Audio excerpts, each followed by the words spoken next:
Donc il y a un exercice difficile qui consiste à introduire un panel, donc il faut arriver à la fois à dire des choses et à pas dire trop de choses. Donc je vais essayer d'être bref.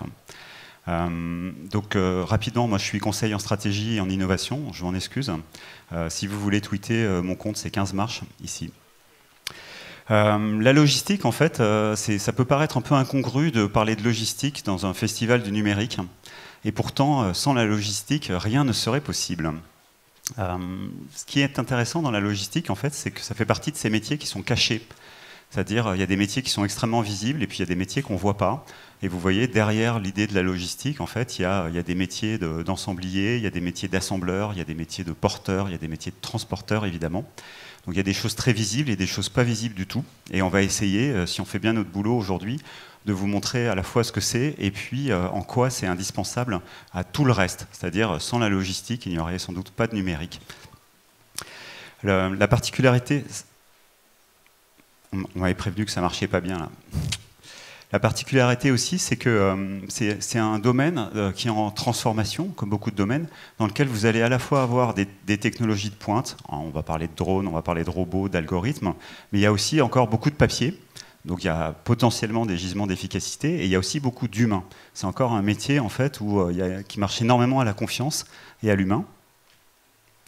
Et c'est un métier dans lequel il y a à la fois des enjeux traditionnels, en fait, c'est des enjeux de globalisation. N'oublions pas que la logistique, c'est aussi ce qui a permis la mondialisation.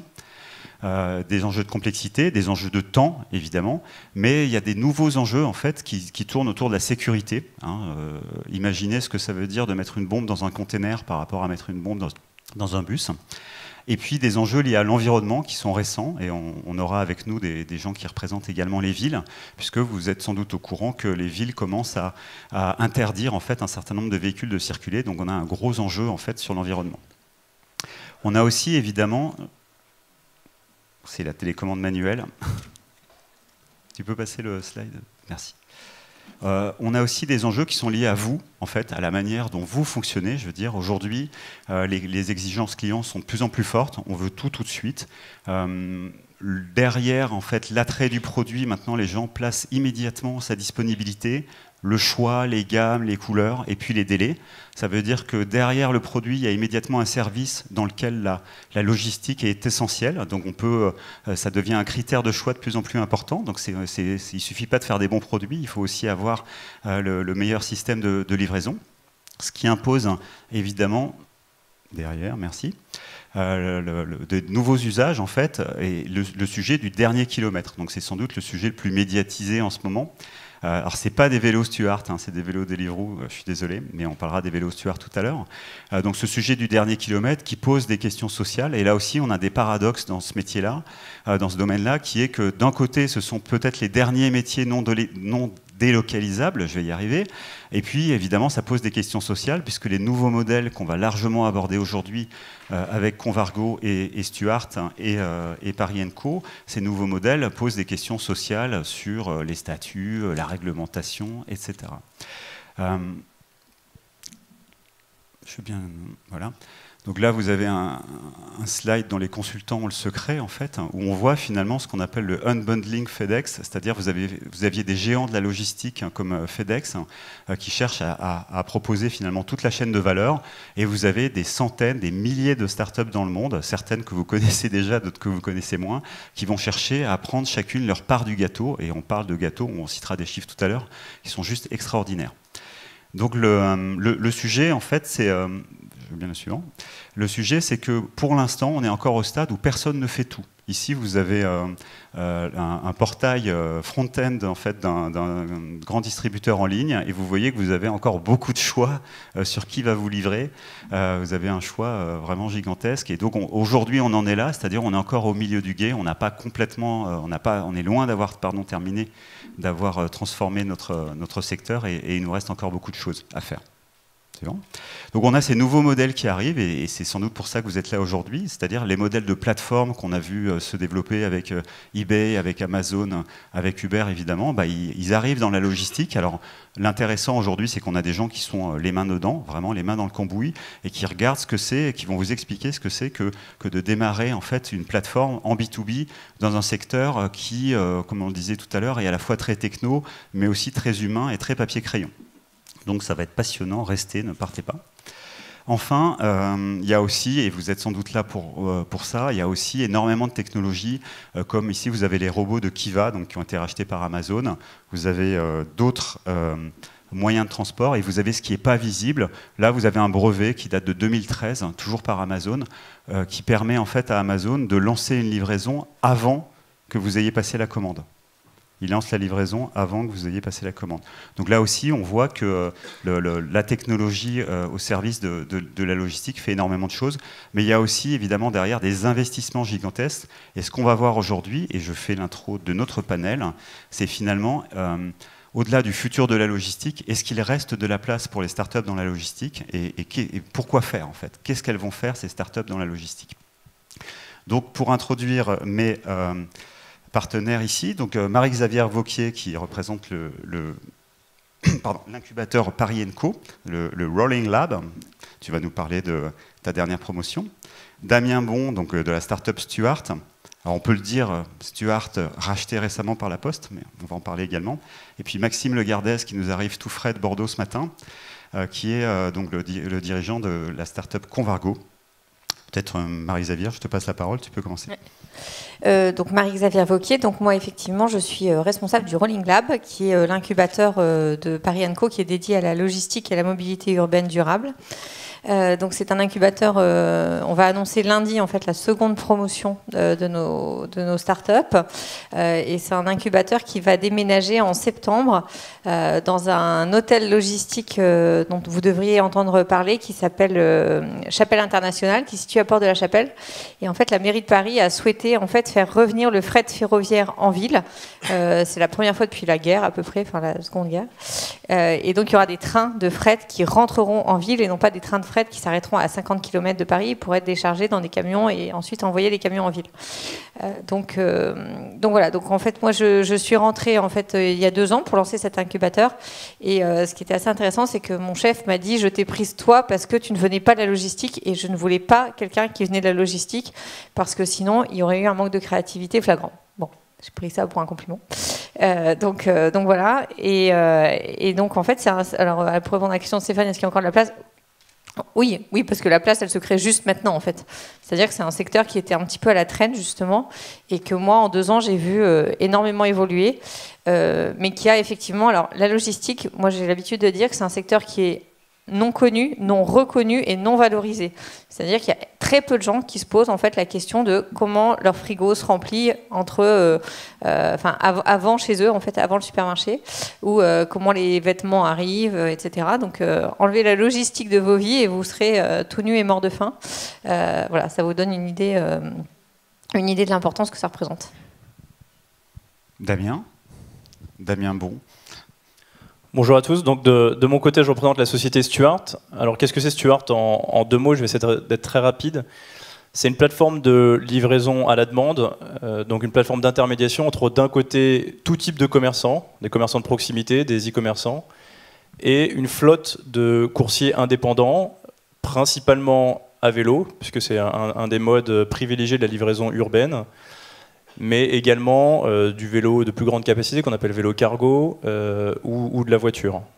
Donc on permet via notre plateforme à tout commerçant de proposer une livraison, je dirais dans l'heure, une livraison instantanée ou une livraison sur un créneau très précis, puisque c'est ce que attendent, et Stéphane l'avait mentionné en introduction, ce qu'attendent les consommateurs aujourd'hui, c'est davantage de prédictabilité et de finesse dans la livraison, parce que on a tous des agendas très rempli, et on a tous fait l'expérience que attendre 2 heures ou 4 heures un colis chez soi, c'est assez compliqué, et si on est capable de sélectionner un créneau de 30 minutes ou d'1 heure, ça change énormément l'expérience de la livraison, et donc l'expérience d'achat de manière générale, et donc développe plus de fidélité pour les commerçants, etc., etc. Donc voilà en 2 mots ce que fait Stuart. Maxime Legardez.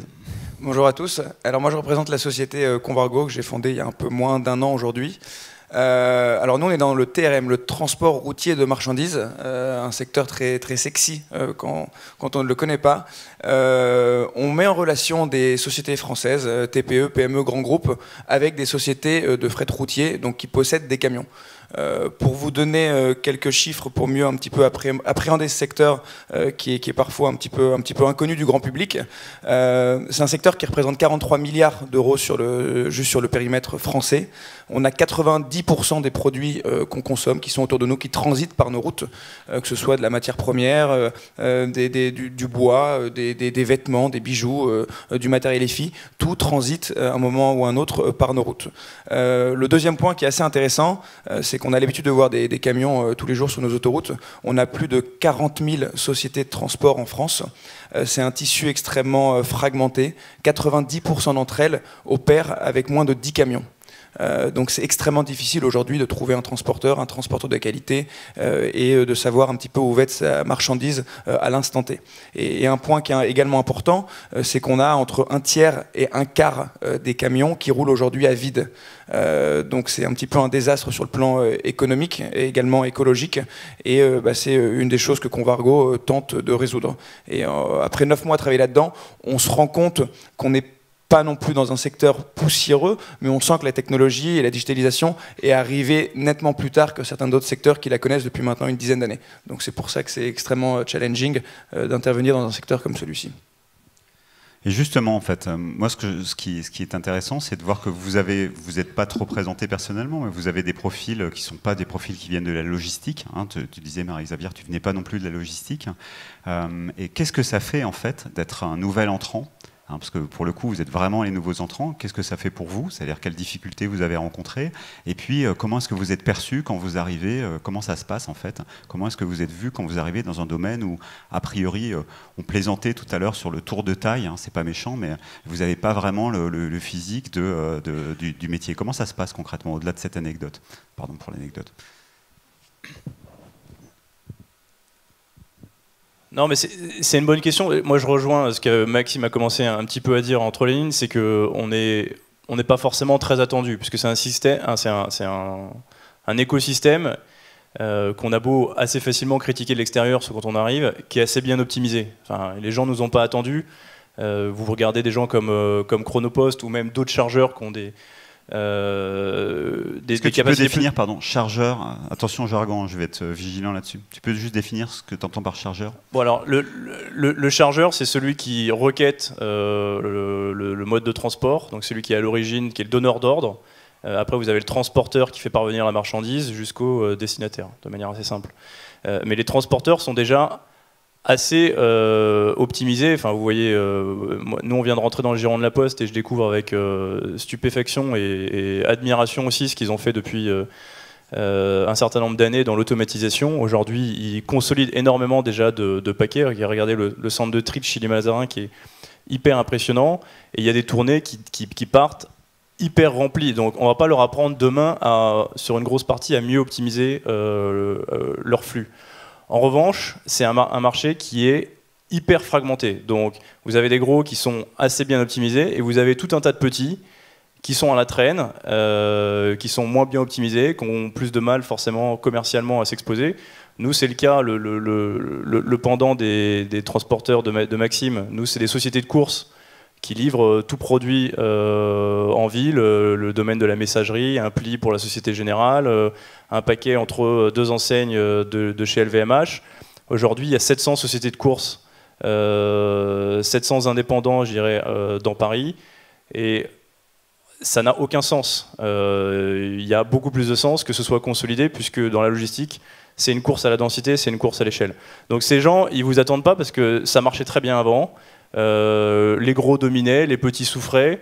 Et nous, ce qu'on fait via les plateformes, c'est mine de rien donner de l'échelle, apporter de la densité aux plus petits. Et donc vous avez les plus gros, qui sont eux qui ont grosso modo qui contrôlent le marché, qui ont le pouvoir, qui vous attendent pas, qui vous mettent des bâtons dans les roues, qui vous disent que le modèle de plateforme, vous respectez pas tel aspect de la législation, etc.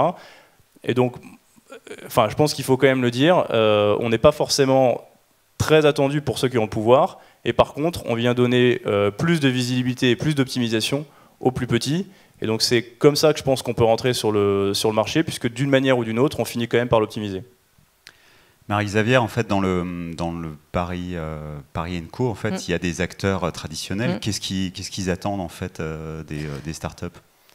Ils attendent effectivement. Alors donc nous chez Paris & Co, en fait, on a un modèle d'incubation qui est assez particulier. C'est que quand on crée un incubateur, en fait, autour de la table, il y a des partenaires grands comptes qui ont envie de travailler avec les startups. Donc on lance jamais un incubateur si on n'a pas un certain nombre de partenaires qui vont du coup donner un coup de main en fait aux startups qu'on va ensuite incuber. C'est une spécificité qu'on essaye vraiment de garder, de mettre en avant.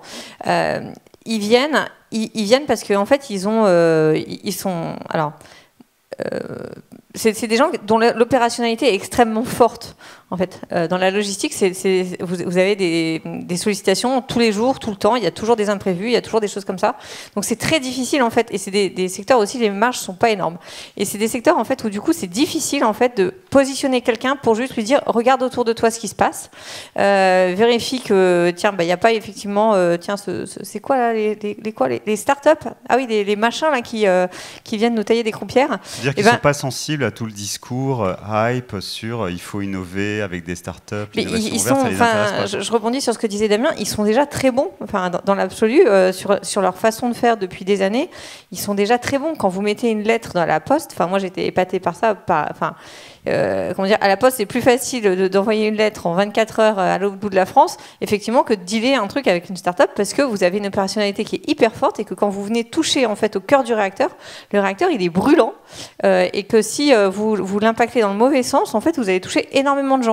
Donc c'est aussi un secteur qui a ses spécificités. On peut râler, moi aussi j'ai encore une expérience de livraison ratée la semaine dernière, mais bref, c'est pas grave. C'est la vie, j'avais qu'à y aller moi-même.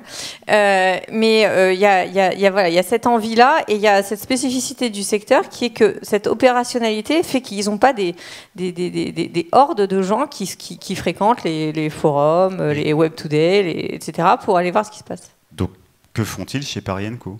Et bah, du coup, en fait, ils viennent chez nous pour que nous, en fait, on les aide du coup, à surveiller pour leur compte en fait ce qui se fait et que du coup, en fait, ils aient un interlocuteur unique qui soit pas je dois surveiller 300 startups, mais j'ai un incubateur et dans cet incubateur, alors j'ai pas trouvé 100% de ce qui se fait, bien évidemment, mais en tout cas, j'ai des gens qui font en fait ce radar pour moi et ça me permet de mutualiser cette ressource. Et alors, pour ceux qui me connaissent, j'étais exactement à la même heure, au même jour l'année dernière ici avec un panel sur le startup washing, c'est-à-dire sur le fait que certains grands comptes pouvaient avoir tendance à s'intéresser aux startups sans beaucoup d'intérêt. Il y a un sujet qui nous taraude un peu, c'est de se dire mais finalement, est-ce qu'elles s'intéressent aux startups quand elles sont petites, quand elles ne les menacent pas, et qu'est-ce qui se passe en fait si elles se mettent à les menacer ? C'est un peu le sujet qu'on abordera tout à l'heure avec la Poste. Est-ce que par rapport à ça, vous êtes clair là-dessus, sur le fait que oui, certaines startups vont peut-être demain menacer leur business et comment est-ce qu'elles prennent ça ? Enfin, si vous voulez pas, si vous n'avez pas pris la mesure du fait que de toute façon vous êtes en danger à notre époque parce qu'il se passe tellement de choses que personne est assis. Enfin, les poules aux œufs d'or, c'est terminé quoi. Donc si vous prenez pas conscience de ça, effectivement, vous venez pas dans l'incubateur et du coup vous faites rien avec les startups. Par contre, si vous vous dites ou alors si vous vous dites tiens, je vais rattraper le copain d'à côté et je me rends bien compte qu'en fait il y a un boost, un turbo que je peux actionner si je travaille avec une start-up, dans ce cas-là, vous venez. Mais après, voilà, c'est quand même des processus longs, c'est des gens qui sont là depuis longtemps et où effectivement, ça marchait pas si mal. Justement, Maxime, en fait, j'ai eu la chance de rencontrer Maxime, c'était quand il y a 2 mois, et il a subjugué toute l'assistance de transporteurs. Moi, ce que j'ai trouvé vraiment intéressant, et j'ai envie que tu nous rappelles ça, parce qu'en plus c'est dans l'actualité de ton actualité personnelle, comment on fait pour choper ses 100 premiers clients en fait ? Comment ça se passe ? Vous venez d'assister peut-être tout à l'heure à ce que c'est que le web marketing, le digital media. Là, est-ce qu'on peut faire ça en fait concrètement dans un milieu aussi physique que la logistique ? Comment est-ce qu'on chope ses 100 premiers clients quand on est une start-up en fait ? C'était tout l'enjeu de notre démarrage. C'est que je ne suis pas issu du monde de la logistique ni du transport routier. Et il fallait vendre une solution, d'ailleurs qui est gratuite pour les transporteurs, et les sensibiliser à quelque chose qui était nouveau. Comme Damien le disait, on n'est pas forcément bien entendu parce qu'en soi, les marchandises, elles sont livrées. Donc il y a beau avoir de l'optimisation à faire, il y a beau avoir des problèmes au niveau du suivi, mais on ne nous a pas attendu pour livrer les marchandises aux 4 coins de la France. Et le changement fait peur. Quand on va voir des sociétés comme ça qui tournent depuis 3 générations et on leur dit tiens, on a une plateforme, la digitalisation, on te permet ça, on se méfie. Et c'était ça un peu la difficulté au début.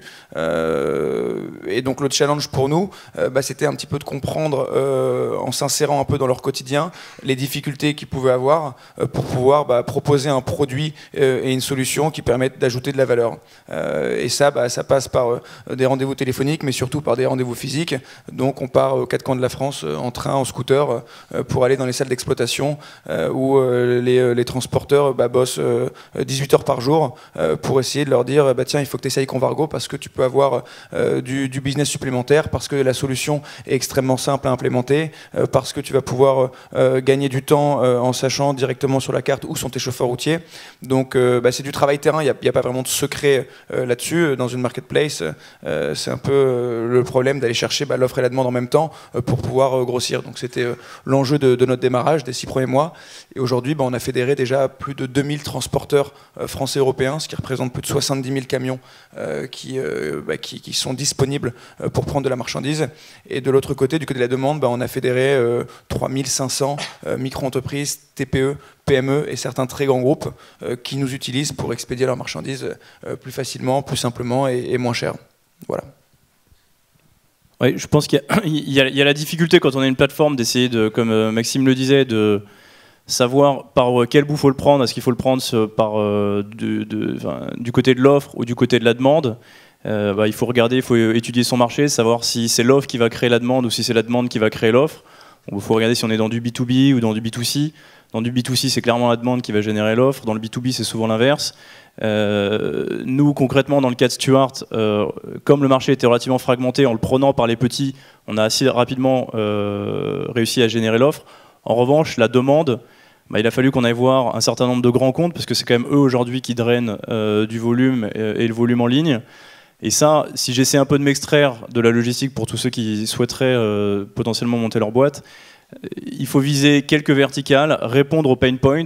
Donc nous, on a typiquement, par exemple, identifié la verticale alimentaire, grosserie, donc les casinos, les carrefours, les Franprix, les Monoprix, qui subissent quoi? Qui subissent la pression d'Amazon, qui lance un service de livraison à Paris en 1 heure de la grosserie. Donc, c'est Flex, c'est ça? Amazon Flex? C'est Amazon Prime Now. Et Amazon Flex, c'est un réseau qui permet de sous-traiter à des indépendants, un peu de la même manière que ce qu'on fait, mais le service, c'est Amazon Prime Now. Et ça, aujourd'hui, ça fait peur aux grandes marques. Donc, il faut leur pointer la menace, leur montrer comment, en utilisant une plateforme comme Stuart, elles peuvent réagir très vite. Et donc à partir du moment où vous avez un gros nom dans le secteur, nous c'était le cas par exemple avec Cdiscount qui s'est appuyé sur le réseau Franprix pour livrer dans l'heure la plupart des produits alimentaires. À partir du moment où vous avez Cdiscount et Franprix, des fois vous remontez dans le groupe Casino et donc vous tapez Monoprix, Naturalia, et vous allez voir Carrefour, parce que Casino et Carrefour se détestent, et donc vous dites voilà, ça a marché avec Casino, ils sont hyper en avance, ils sont en train de mettre une claque à Amazon, et là il y a l'ego de Carrefour qui se dit merde, je suis obligé de réagir, et vous avez Carrefour, et après vous allez voir les indépendants, Système U, etc., et vous avez tout le marché de la grosserie en moins d'1 an. Mais ça, et donc du coup, la leçon, c'est aller voir le plus gros client, celui qui est influençant, celui qui sait réagir plus vite, c'est pas nécessairement le plus gros. Ça peut être celui qui a le plus peur de la menace, donc allez voir des incubateurs, allez voir les boîtes qui justement se rapprochent d'incubateurs, qui se rapprochent de startups, c'est-à-dire que c'est les gens qui sentent la menace la plus forte. Allez voir ces gens-là, signez-les, et après vous tapez l'intégralité de la verticale, parce que c'est toujours plus facile d'arriver et dire regardez ce qu'on a fait chez votre concurrent, ça met la pression vis-à-vis du COMEX. Marie-Xavier, en fait, quelles sont les difficultés que rencontrent en fait les startups qui sont incubées à Paris & Co justement sur cette entrée sur le marché? Parce qu'on voit tout ce que donne une plateforme qui est passée à l'échelle, mais on ne mesure pas en fait la difficulté de ces premiers mois en fait. Moi, je dirais, moi, je suis dans le beau rôle, je suis dans l'incubateur, donc je donne des conseils, ils en font ce qu'ils veulent. Moi, la difficulté qu'il y a derrière, en fait, c'est que le sentiment que j'ai, c'est que les gens se font une représentation en fait de ce que c'est la logistique et ne voient pas en fait le schéma de bout en bout. Chez les gros transporteurs, par exemple, souvent il y a de la logistique derrière, c'est des logisticiens, c'est des gens qui vont faire des colis, qui vont faire, alors, dans le genre inconnu, ça se pose là aussi. Et du coup, en fait, des fois, les startups, en fait, il faut qu'elles apprennent à pivoter assez vite pour se rendre compte, en fait, que quand il y a l'intérêt d'un client, sans doute que le client sait mieux qu'eux, en fait, là où il y a un vrai marché. La semaine dernière, on a fait un exercice qui était assez intéressant. On a fait revenir en fait devant nos grands comptes toutes les startups qu'on avait incubées un an plus tôt. Et on leur a dit, dites-nous où vous en êtes maintenant.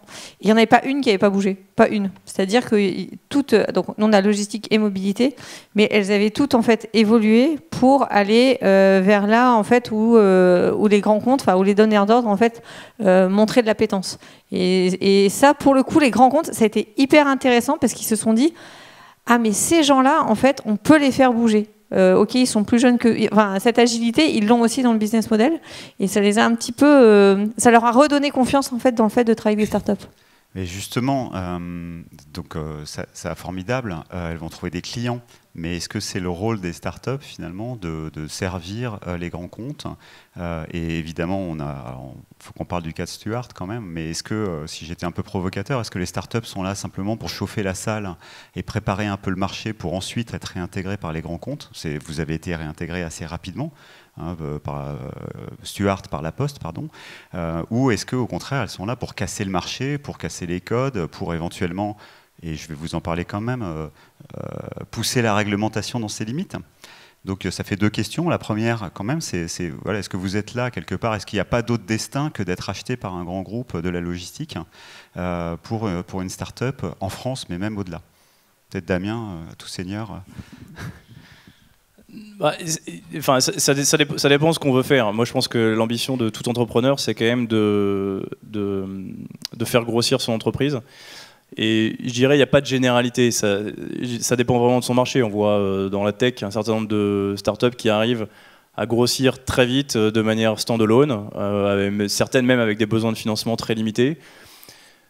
Nous, notre constat, malgré tout, c'est que dans la logistique, tout est une histoire de densité et de volume. Donc si vous voulez aller plus vite, il faut aller chercher les volumes là où ils sont. Vous pouvez clairement créer un nouveau marché. Nous, le nouveau marché qu'on a créé, c'est le marché de la livraison express. Aujourd'hui, il n'y avait pas grand monde qui était capable de pouvoir livrer dans l'heure.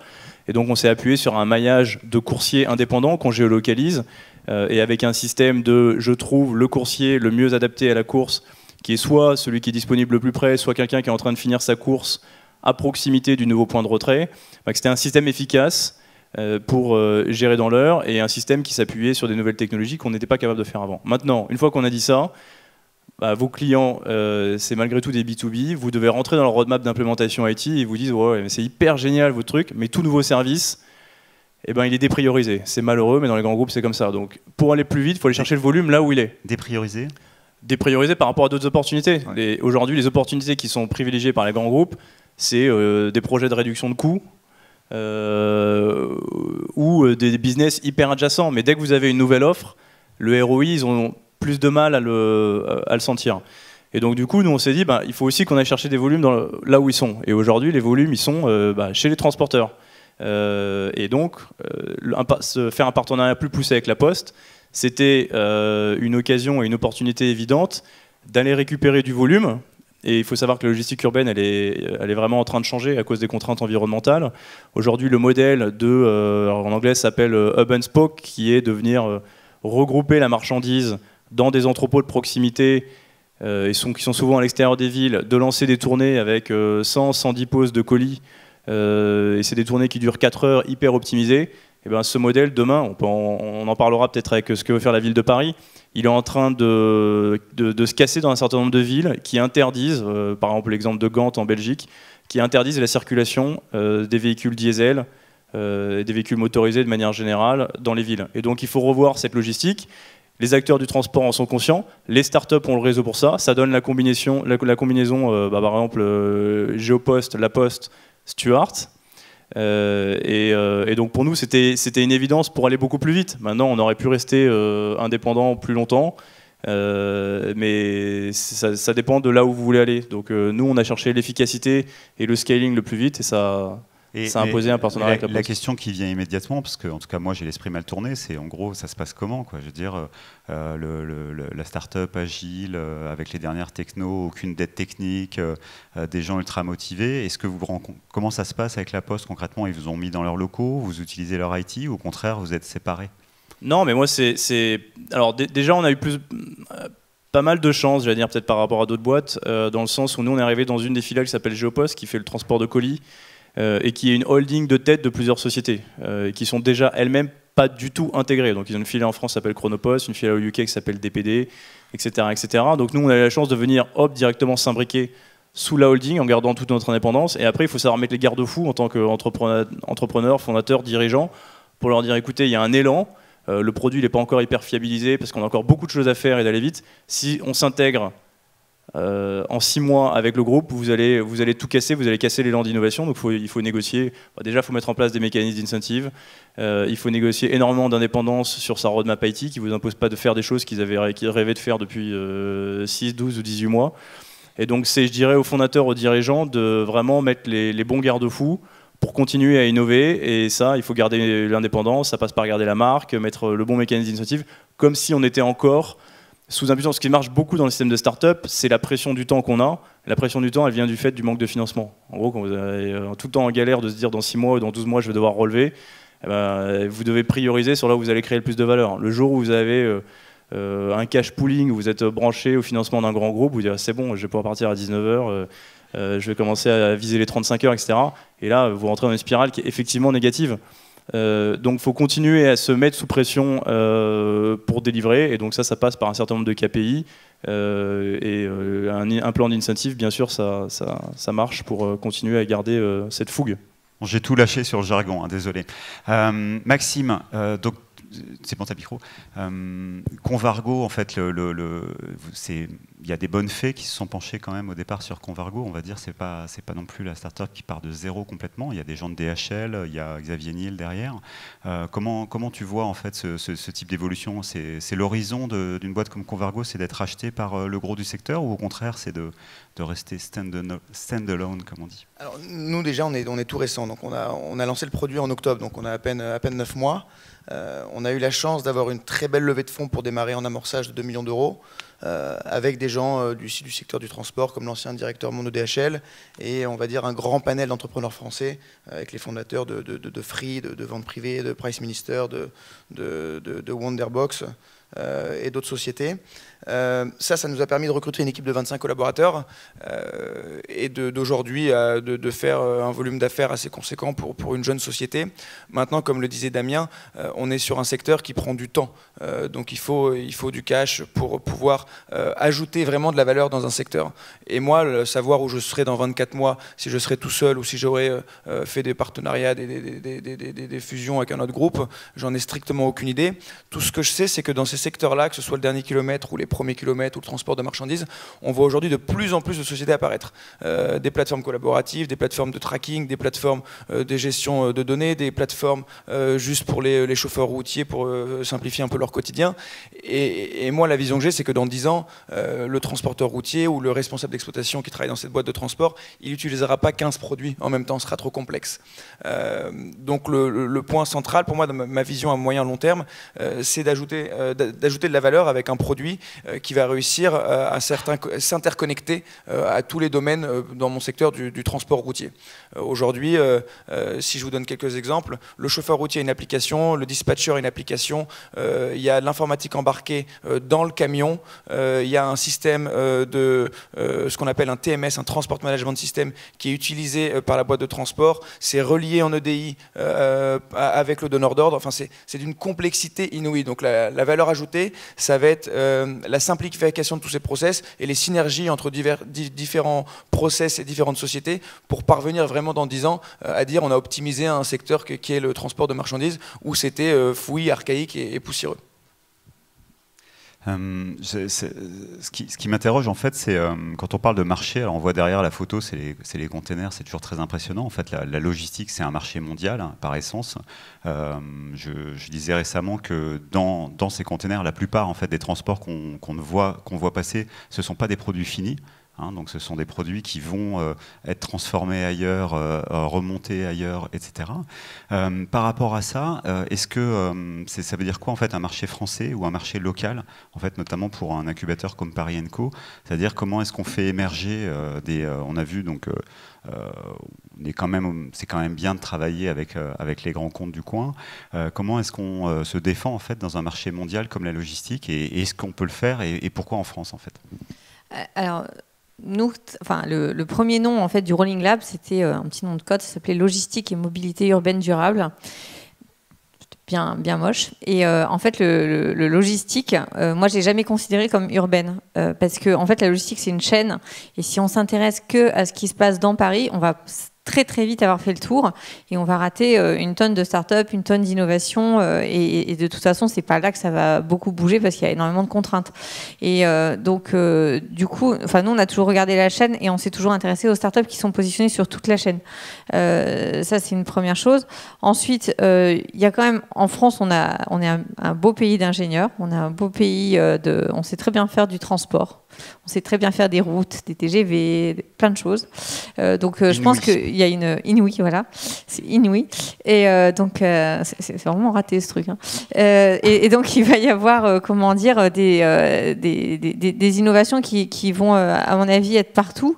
Et effectivement, enfin là par exemple, sans dévoiler la prochaine promotion, on a pris une et peut-être même 2 startups qui se mettent sur le marché de la logistique en Afrique.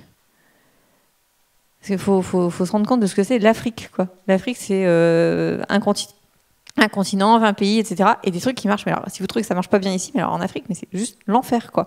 Et donc, du coup, nous, on s'est dit, mais on va prendre en fait ces startups qui veulent opérer sur le marché africain parce que c'est clair, c'est une mine d'or. Alors, on ne sait pas quel filon, on ne sait pas combien de temps il va falloir creuser pour trouver des pépites, mais c'est sûr qu'elles y sont, quoi. Donc, du coup, on a fait ce choix-là parce que comment dire, on peut pas raisonner que sur la logistique, ça marche pas, quoi. C'est totalement contre-productif. En gros, on ne peut pas raisonner que sur les villes, il faut raisonner sur toute la chaîne, mais vous, du coup, vous vous positionnez... Convargo, vous êtes que en France déjà, vous êtes déjà sur plusieurs villes. Comment vous vous positionnez forcément en fait, sur des marchés beaucoup plus grands que ceux de départ? Alors, nous, on a lancé la société sur le marché français aujourd'hui, c'est-à-dire qu'on faisait jusqu'à maintenant du transport intra-France, donc d'une palette à un camion complet sur 2 villes françaises. Après, on a eu énormément de demandes de sociétés françaises qui nous ont dit « mais moi, je fais de l'import et de l'export, je produis dans mes usines au Portugal et j'ai des clients en Allemagne ». Donc, on a commencé progressivement à ouvrir certaines lignes européennes au compte-gouttes pour leur permettre de livrer leurs marchandises grâce à Convargo. Et après, en fait, le fret routier, il a une dimension complètement européenne. C'est-à-dire qu'il faut absolument, pour nous, être présent en Allemagne, en Italie, en Espagne, Benelux, Pays-Bas, pas pour ouvrir un marché supplémentaire, mais parce que les marchandises transitent dans toute l'Europe. Ce marché de 300 milliards, l'OCDE parle d'un marché d'1 trilliard en 2050, donc il va plus que tripler de volume. Et une des premières raisons, c'est l'augmentation des échanges avec intercontinents, et notamment le continent asiatique, où on a tous ces conteneurs et tous ces cargos qui arrivent au port du Havre, de Dunkerque, d'Amsterdam, de Rotterdam, qui sont ensuite écoulés par camion. Donc pour nous, c'est une dimension européenne obligatoire. Et Stuart, en fait, vous êtes déjà sur combien de villes là? Nous, on est sur 3 pays, 5 villes. On va ouvrir bien sûr davantage de villes dans les pays sur lesquels on est présent. On est présent en France, au Royaume-Uni et en Espagne, avec 2 villes en France, 2 villes en Espagne et une ville au Royaume-Uni qui est Londres. Moi, si je prends juste un peu de... Et effectivement, la logistique, comme on l'a dit, c'est un marché de densité.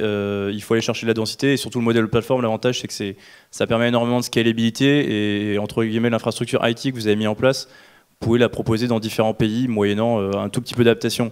Mais ce que je dirais juste pour... je ne sais pas s'il y a des potentiels start-upers dans la salle. Il faut faire attention aussi quand on essaie d'étendre son service. La facilité, c'est d'essayer d'aller... je critique pas Maxime, hein, mais de... regardez, tiens, j'ai une opportunité de faire du cross-border et d'ouvrir une ligne là, etc. Et du coup, je dois adapter mon service. Je pense que l'intérêt, c'est quand même d'essayer de rester hyper focalisé sur sa proposition de valeur, la développer à fond. Il y a probablement suffisamment de parts de marché rien que sur national en France.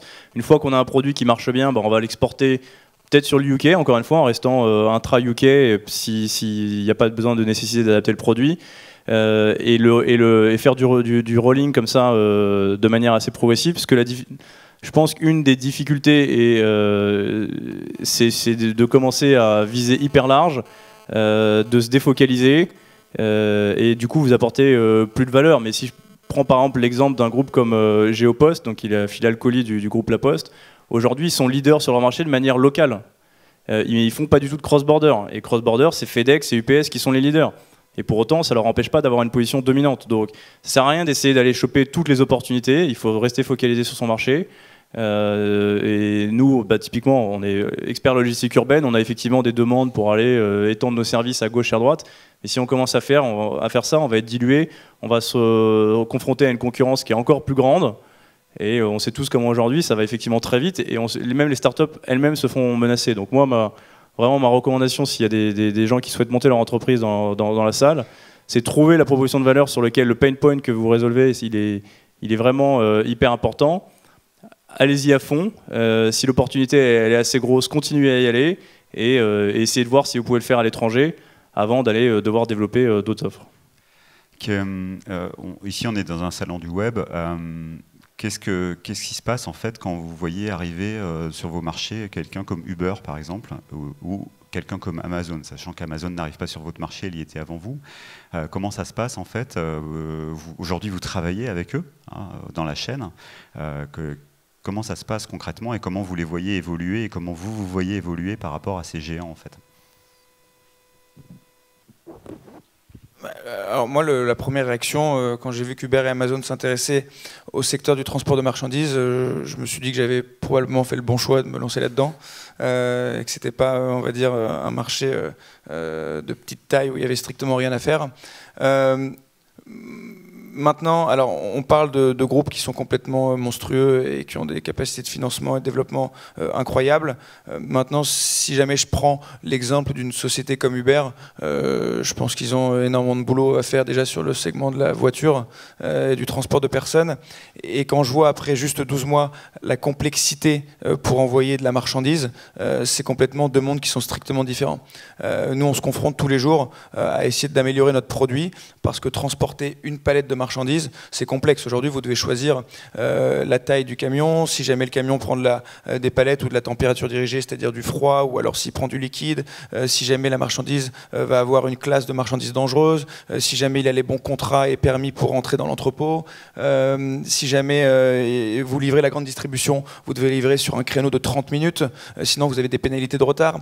Donc en fait, et c'est là où je rejoins Damien, c'est que la dimension du produit, elle va être extrêmement importante pour créer quelque chose qui va réellement ajouter de la valeur. Et pour moi, je me rends compte que transporter une personne ou transporter une palette, c'est complètement différent. Donc se focaliser sur ce qu'on fait et le faire bien, et de se dire que les autres gros du secteur, on verra quand est-ce qu'ils arriveront et comment ça se passera à ce moment-là. Je vais essayer d'être rapide. Enfin, il faut pas. Je pense que c'est important de ne pas sous-estimer effectivement ces acteurs-là et quand même continuer à considérer qu'ils vont venir. Maintenant, il faut regarder quels sont leurs avantages et aussi leurs points de faiblesse. Moi, si je prends l'exemple d'Uber qui avait lancé un service qui s'appelle Uber Rush aux US, qui était absolument, je vais être assez direct, qui était la même chose que Stuart, on a eu hyper peur. On a eu même entendu qu'ils sont arrivés au UK, ils sont arrivés à Paris. Maintenant, Uber Rush, c'est comme nous, on est un service B2B. Alors c'est B2B2C. L'ADN d'Uber, elle est B2C. Leur avantage compétitif, c'est d'avoir une base installée de plus d'1 million d'utilisateurs dans une ville comme la France, d'utilisateurs récurrents, sur lesquels s'ils veulent pousser un produit B2C, un usage B2C, demain c'est hyper facile. Nous, notre produit, il est à destination des commerçants. Donc ça veut dire qu'il faut qu'ils changent leur ADN, il faut qu'ils changent leur go-to-market, il faut qu'ils obtiennent des compétences différentes. Et l'avantage du B2B, c'est que c'est un monde humain. Quand vous allez voir un client, vous l'avez dans la salle, vous le regardez les yeux dans les yeux, et il va vous faire confiance en tant qu'humain. Et quand Uber Rush est arrivé à Londres et à Paris, et qu'ils sont allés faire le tour de nos clients, en disant combien vous propose Stuart ? Nous, on vous fait la même chose, 20 ou 30% moins cher. Ils ont eu 0 succès. Et Uber Rush, en Europe, c'est fini. Donc, il faut aussi être conscient de ses forces. Si vous offrez un service de qualité, si vous continuez à développer le relationnel, particulièrement dans le B2B, alors B2B, il a plein d'avantages, c'est justement ce relationnel, c'est la récurrence. Le B2C, c'est go fast, vous scalez fast, vous mettez un peu de Facebook, de LinkedIn, etc. Et hop, ça s'envole. Bon, après, il faut regarder les repeats, etc. Mais l'avantage du B2B, c'est que c'est ça. Donc moi, ce que je regarde quand même malgré tout, c'est qu'un Uber, son ADN, c'est du B2C. je reste persuadé qu'il pourra continuer à nous faire du mal, donc il ne faut pas sous-estimer ces gens-là. Mais il faut investir énormément dans vos avantages compétitifs, et malgré tout, et c'est bon quand même de le savoir, c'est que l'humain, ça reste hyper important, surtout dans un marché où l'Europe essaie quand même de développer la préférence nationale. Faut jouer la carte à mort, quoi. Et nous on joue la carte, la Poste, Géopost autant qu'on peut. Et je pense que c'est sain de le faire. Ça, c'est un avantage compétitif réel, c'est-à-dire les clients, ils vont vraiment se poser la question en se disant, est-ce que je vais travailler Il y a une prime en fait d'être français, il y a une prime de ne pas être un GAFA en fait, ou c'est vous avez très envie que ce soit comme ça, quoi. Bon, alors, le deuxième, c'est sûr, on a très envie que ce soit comme ça. Et le premier, c'est évident. C'est évident, même pour eux. Enfin, la plupart de ces gens-là sont aussi inquiétés, enfin nos clients sont inquiétés par ces mêmes acteurs. Donc, ce que je veux dire, c'est qu'ils ont tout intérêt à créer un écosystème diversifié. Ils veulent pas laisser entrer le loup dans la bergerie. Non, parce qu'ils vont le faire rentrer par un bout de la chaîne, et après, progressivement, ils vont s'étendre. Je vais être un peu dur, mais c'est le cancer, ces gens-là. Hein. Ils rentrent à un endroit et ça se dissémine assez vite. Hein. Par rapport à ça, alors Marie-Xavière, vous connaissez peut-être pas Marie-Xavière, mais elle a écrit un livre extraordinaire sur les taxis, donc elle connaît un petit peu le phénomène d'Uber et des taxis. Qu'est-ce que pense Jean-Louis Missica, qui donc adjoint à la ville de Paris, donc partie prenante très impliquée dans le Paris & Co, de ça justement? Est-ce qu'il se dit il faut qu'on nourrisse des alternatives, il faut qu'on ait une préférence locale, il faut qu'on ait une préférence anti-GAFA, ou il dit au contraire, laissons le marché se faire et demain peut-être ce sera Amazon ou Uber qui commanderont toute la logistique? Alors, je lui poserai la question lundi matin à l'inauguration. Alors, je n'ai pas eu l'occasion d'en parler avec lui. Bon, ce qui est sûr, enfin, donc nous, en fait, on est l'agence de développement économique et d'innovation de Paris. Et justement, on essaye de ne pas être le bras armé de la ville. On a un financement, en fait, qui est à peu près paritaire entre des acteurs privés et la ville qui nous soutient pour des frais de fonctionnement, etc. Donc, on ne reçoit pas, en fait, des directives de la ville sur ce qu'il faut encourager ou ce qu'il ne faut pas encourager. Donc, ce qu'on regarde, en fait, c'est le marché, c'est les potentiels, en fait, de croissance, c'est les équipes. Et je rebondis sur ce que disait Damien. En fait, quand on a des bonnes équipes qui arrivent, c'est ça qui donne confiance, en fait, dans les séances de pitch. C'est est-ce que l'équipe, elle a l'air de tenir la route, est-ce qu'il y a de la complémentarité, et c'est ça qui va faire qu'on va avoir envie d'accompagner ces startups-là. Et moi, d'ailleurs, les startups, je leur dis très souvent, est-ce que vous avez pris le temps de discuter des valeurs qui vous portent avec vos associés? Est-ce que vous êtes posé la question de savoir où est-ce que vous voulez être dans 1 an, dans 2 ans, dans 5 ans? Parce que, si vous ne posez pas cette question-là, elle se posera le jour où ça ira mal, et le jour où ça ira mal, ça sera vraiment pas le moment de traiter ça, et vous allez sans doute prendre des directions différentes. Nous, chez Paris & Co, les startups qui se cassent la figure, c'est des startups où il y a des problèmes d'associés. Enfin, dans 9 cas sur 10, en fait. Trouver de l'argent, c'est pas compliqué. Trouver du temps, c'est pas compliqué, etc. Nous, on a fait le choix, en fait, de mettre logistique et mobilité dans le même incubateur. Alors, on a des grands comptes qui nous ont dit, mais vous êtes très étrange, en fait, de faire ça. Nous, on s'est dit, attendez, on est censé être représentatif des startups, donc on va essayer de faire un truc que les autres n'ont pas fait, c'est-à-dire qu'on va mettre effectivement ces deux choses-là ensemble. Et on met ces deux choses-là ensemble parce que sur le territoire métropolitain, là où il y a de la densité, de toute façon, en fait, c'est des acteurs qui se rencontrent tous les jours, en fait, sur la voie publique. Donc, quand on veut promouvoir le vélo, il faut aussi promouvoir les startups qui font de la livraison à vélo, parce que sinon, ça n'a pas de sens, quoi. Comment dire, voilà, nous aussi, on tâtonne. En fait, on est aussi un incubateur qui est pas, on a 2 ans d'exercice. Et moi, c'est ce que je disais à ma direction, en fait, quand on a relancé le programme cette année, je disais, voilà, j'ai appris un certain nombre de choses en 1 an.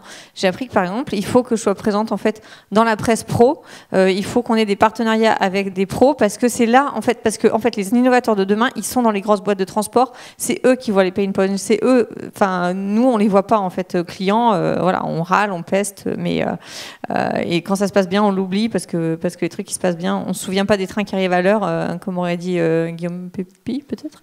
Bref. Je ne vais pas donner des citations à des gens qui ne l'ont pas dit, mais donc du coup, il y a cette, sur ce secteur, en fait, de la logistique. Si vous avez des idées, si vous avez envie de lancer une startup dans la logistique, venez me voir, ça me fera plaisir. On pourra discuter de votre projet, parce que j'en ai vu passer pas mal. Mais il y a énormément de marchés, en fait. Enfin, on n'est pas du tout arrivé au bout d'un cycle, hein, pas loin de là. On est sur le côté montant de la vague et on va voir ce que ça va donner. C'est le sentiment qu'on a, en tout cas, en vous écoutant. Alors, vous ne le voyez pas, mais on a un gros écran ici avec le temps qui reste et il devient rouge quand on arrive vers la fin. Moi, j'aimerais bien savoir s'il y a des questions en fait, dans la salle et qu'on se garde un petit peu de temps pour répondre à vos questions. Est-ce qu'il y a un micro? Pardon, on aurait dû préparer avant. Je sais que l'équipe technique va déjeuner après, donc il faut qu'on tienne vraiment bien les délais. Est-ce que quelqu'un a des questions? Oui, là-bas au fond. Il y a une logistique du micro là. Oui, bonjour Thomas. Précisez pour qui est la question s'il vous plaît. D'accord, c'est pour Damien de Stuart. En fait, on a eu ton point de vue sur le fait de s'associer à la Poste, c'est aller chercher du volume et donc du coup augmenter la densité et le maillage. Et le point de vue de la Poste sur le fait de se mettre en partenariat avec vous, c'est quoi? C'est acquérir le marché, acquérir une techno? C'est une très bonne question. Là, je dirais il y avait deux objectifs. Le premier, c'est je dirais un peu défensif, qui sont d'abord entrés au capital avec une participation minoritaire en se disant les gens qui contrôlent le premier et le dernier kilomètre, peut-être demain contrôleront la relation client. Et donc on va avoir un risque de se faire désintermédier. Et c'est jamais bon de se faire désintermédier dans son marché. Donc ils l'ont fait de manière défensive en disant prenons une position dans un acteur qui, en l'occurrence, est dans le dernier kilomètre et voyons ce que ça passe. Est-ce qu'il y a vraiment une opportunité? Avec le temps, je pense qu'ils se sont aperçus que le dernier kilomètre est effectivement stratégique et il le sera de plus en plus à cause de contraintes environnementales ou même de changements d'attitude du consommateur qui souhaite plus de flexibilité. Et dans ces cas-là, ils sont venus se dire il y a aussi une opportunité de marché qui est énorme et donc on a même intérêt à la contrôler puisque c'est du nouveau business pour nous et potentiellement demain ça nous permet de réoptimiser les circuits de logistique urbaine. Et donc implicitement, effectivement, ils sont venus acquérir la technologie puisque on est quand même une plateforme techno et onboarder des livreurs, c'est toujours stratégique, mais ils savent le faire, ils travaillent avec des sous-traitants depuis un certain nombre d'années. Donc c'est principalement la technologie, la relation avec les commerçants, parce que dans le B2B, une fois que vous avez un certain nombre de clients, c'est compliqué d'aller les chercher, les déloger. Donc ils sont venus acheter effectivement un portefeuille client et une technologie. Une autre question? Bonjour Pierre-François. Alors ma question c'est un peu pour tout le monde. Depuis tout à l'heure vous nous dites il faut aller chercher les grands acteurs pour développer une start-up. Or 90% du marché c'est des tout petits transporteurs. Pourquoi finalement pas avoir fait le choix du volume plutôt que des très gros acteurs? Alors c'est une très bonne question. Nous en fait notre vraie cible c'est les moyennes entreprises. Aussi bien du côté de l'offre que de la demande. Si jamais je me place du côté de l'offre, du côté des boîtes de transport, donc on a 90% du marché qui a moins de 10 véhicules, c'est ceux-là qui triment, on va dire. C'est ceux-là où il y a le plus d'optimisation à faire, c'est ceux-là où c'est la structure familiale qui gère tout depuis 30-40 ans, où la facturation est faite le soir à minuit, où les chauffeurs s'appellent pour se dire t'es où, où il y a tout le temps 30-40% du camion qui est vacant parce qu'ils n'ont pas de département commercial pour trouver des clients. Donc nous, c'est eux qu'on va voir en priorité. Et du côté également de la demande, nos premiers clients, c'est la TPE, PME qui fait moins de 20-25 millions de CA. Il n'y a pas encore de vraie logique et département achat-transport. C'est le PDG de la boîte qui s'y colle, qui passe 2-3 heures par jour à rentrer en contact avec 30 transporteurs, à demander des prix par téléphone, à faire son benchmark, à appeler le transporteur pour savoir si la palette est arrivée. Donc c'est eux qu'on va voir en premier parce qu'on leur rend directement service. Les grands comptes, c'est bien, ça fait bien sur une présentation investisseur, on va dire, de dire qu'on travaille avec P&G, Unilever. Mais pour nous, c'est de la complexité dans le sens où les grands comptes, ils vont nous demander aussi une roadmap produit, parce que pour travailler avec Carrefour, il faut avoir ce bouton ici. Pour travailler avec Procter, il faut que le chauffeur ait un casque jaune quand il rentre dans l'usine. Enfin, c'est extrêmement compliqué. Donc nous, on fait certains pilotes avec les grands comptes, mais aujourd'hui, notre apprentissage du marché et notre volume d'affaires, on le fait avec les petites et moyennes entreprises. On en prend une dernière, parce que maintenant ça clignote carrément, quoi. Oui, bonjour, c'est une question pour tout le monde. Je voulais savoir si aujourd'hui les entreprises de la logistique, elles cherchaient à anticiper les demandes. Est-ce que par exemple, elles cherchaient à connaître la météo pour savoir si la pluie va avoir un impact sur les demandes des clients à venir ou n'importe quel autre facteur? C'est pour dire le mot big data, c'est ça l'idée en fait? Non, c'est de dire dans quelle mesure en fait on peut prévoir les choses et elles sont intéressées par d'autres facteurs que le transport lui-même, c'est ça? Oui, c'est ça. Est-ce que les entreprises ont vraiment intérêt à anticiper en avance les commandes des clients? Marie-Xavier, ouais. moi, ce que j'ai compris du secteur, en fait, il y a effectivement des choses sur lesquelles il y a de la saisonnalité. De fait, comment dire, vous n'allez pas, quand vous êtes chez Häagen-Dazs, vous n'allez pas mettre votre usine en 3-8 quand vous êtes en plein hiver et qu'il y a de la neige. Enfin, en tout cas, en France, en Suède, ils mangent de la glace toute l'année. Donc voilà, mais je pense qu'il y a... de ce côté-là,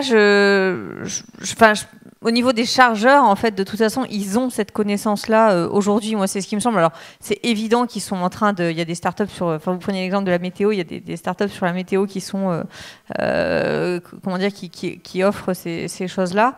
Après, est-ce que les transporteurs, ils sont comment dire, dans cette logique en fait d'anticiper sur l'organisation des tournées? J'ai l'impression qu'on part encore un peu de loin pour que ce soit vraiment une préoccupation. Stéphane parlait gentiment de mon livre sur les taxis ce matin.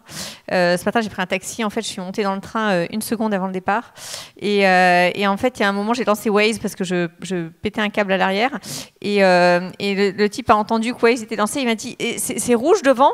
Et j'ai envie de dire bon sang, mon gars, mais c'est ton boulot, quoi. C'est ton boulot, c'est ta vie, c'est tes revenus. T'es pas fichu d'avoir les bons outils, quoi. Et ben voilà, non. Le type, il n'est pas fichu d'avoir ces bons outils.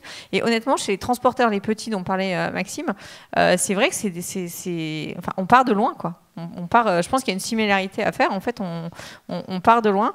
Nous, il y a une de mes startups chouchou que j'incube depuis 6 mois qui s'appelle Truckfly. Truckfly, leur truc, c'est...